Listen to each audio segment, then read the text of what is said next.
Christmas പരീക്ഷയുടെ ചോദ്യപേപ്പർ ചോർന്ന സംഭവത്തിൽ DGPക്കും സൈബർ പോലീസിനും പരാതി കൊടുത്തെന്ന് വിദ്യാഭ്യാസ വകുപ്പ് മന്ത്രി വി ശിവൻകുട്ടി പറയുന്നു.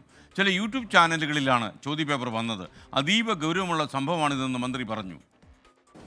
SSLC ഇംഗ്ലീഷ് +1 ഗണിത പരീക്ഷകളുടെ ചോദ്യങ്ങൾ ക്രിസ്മസ് പരീക്ഷയ്ക്ക് മുമ്പ് യൂട്യൂബ് ചാനലുകളിൽ അടക്കം പ്രത്യക്ഷപ്പെട്ടതുമായി ബന്ധപ്പെട്ട് പൊതുവിദ്യാഭ്യാസ ഡയറക്ടർ, സംസ്ഥാന DGP, സൈബർ സെൽ എന്നിവർക്ക് പരാതി നൽകും.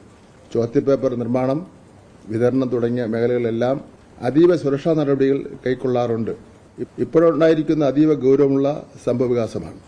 ഇക്കാര്യത്തിൽ കുറ്റവാളികളെ കണ്ടെത്തി നിയമത്തിന് മുന്നിൽ കൊണ്ടുവരും. കുട്ടികളുടെ പരീക്ഷ നടത്തിപ്പുമായി ബന്ധപ്പെട്ട് യാതൊരുവിധ വിട്ടുവീഴ്ചകളും പൊതുവിദ്യാഭ്യാസ വകുപ്പ് കൈക്കൊള്ളുകയില്ല. തിരുവനന്തപുരത്ത് നിന്ന് ഷെഫീദ് റാവുത്തർ ചേരുന്നു. Shefeed, good morning. ഷെഫീദ്, മന്ത്രി ഗൗരവമായി എടുത്തിട്ടുണ്ടെന്നാണ് നമ്മൾ മനസ്സിലാക്കുന്നത് ഈ ചോദ്യപേപ്പർ ചോർച്ച. പറയൂ.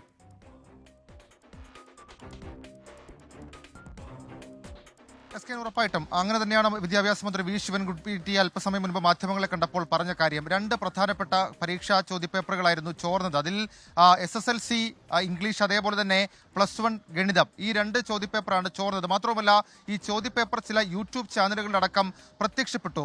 പ്രഡിക്ഷൻ ചോദ്യപേപ്പർ നിലയിലാണ് അത് പ്രത്യക്ഷപ്പെട്ടത്. മാത്രവുമല്ല, ചില ട്യൂഷൻ സെന്ററുകളിലടക്കം ഈ ചോദ്യപേപ്പറിൽ ക്ലാസുകൾ എടുത്തു എന്നുള്ള സൂചനകൾ കൂടി ഇപ്പോൾ വിദ്യാഭ്യാസ വകുപ്പിന് ലഭിച്ചിട്ടുണ്ട്. ഇതിന്റെ അടിസ്ഥാനത്തിൽ കൂടിയാണ് വളരെ പെട്ടെന്ന് ഈ വിഷയത്തിൽ ഇടപെടാൻ വിദ്യാഭ്യാസ മന്ത്രി തീരുമാനിച്ചത്. DGPക്കും സൈബർ പോലീസിനും പരാതി നൽകിയിട്ടുണ്ട്. സാധാരണഗതിയിൽ ഈ ക്രിസ്മസ് ഓണ പരീക്ഷകളുടെയൊക്കെ ചോദ്യപേപ്പർ തയ്യാറാക്കുന്നത് അത് SCRTC വർക്ക്ഷോപ്പ് വഴി 2 സെറ്റ് ചോദ്യപേപ്പർ തയ്യാറാക്കും. പിന്നീട് ആ 2 സെറ്റിൽ നിന്ന് ഒരു സെറ്റ് സംസ്ഥാനത്തിന് പുറത്തേക്ക് കോൺഫിഡൻഷ്യലായി അയച്ച് പ്രിന്റ് ചെയ്യപ്പെടും. അതിനുശേഷം അത് സംസ്ഥാനത്തേക്ക് എത്തിക്കുന്നതും കോൺഫിഡൻഷ്യലായിട്ടാണ്. അങ്ങനെ വലിയ ശ്രദ്ധയോടെ നടത്തിയ ഒരു തയ്യാറെടുപ്പിൽ എങ്ങനെ ചോർച്ച സംഭവിച്ചു എന്നുള്ളതാണ് വിദ്യാഭ്യാസ വകുപ്പിനെ സംബന്ധിച്ച് ഇപ്പോഴുള്ള ആശങ്ക. അതിന്റെ അടിസ്ഥാനത്തിലാണ് വളരെ വിശദമായ പരിശോധനയ്ക്കടക്കം ഇപ്പോൾ വിദ്യാഭ്യാസ വകുപ്പ് തീരുമാനിച്ചിട്ടുള്ളത്. മാത്രവുമല്ല, കാലങ്ങളായി സംസ്ഥാനത്ത് ഉയർന്നു കേൾക്കുന്ന ഒരു ആരോപണമുണ്ട്. അത് ഈ അധ്യാപകരും, സർക്കാർ സ്കൂളുകളിലെ അധ്യാപകരും അതേപോലെ തന്നെ സ്വകാര്യ ട്യൂഷൻ സെന്ററുകളും തമ്മിലുള്ള ഒരു ബന്ധത്തെക്കുറിച്ചിട്ടാണ്. ഇതേ സംബന്ധിച്ച് വലിയ തരത്തിലുള്ള വിജിലൻസ് പരിശോധനയടക്കം സാധാരണഗതിയിൽ നടന്നിട്ടുമുണ്ട് മുൻവർഷങ്ങളിൽ.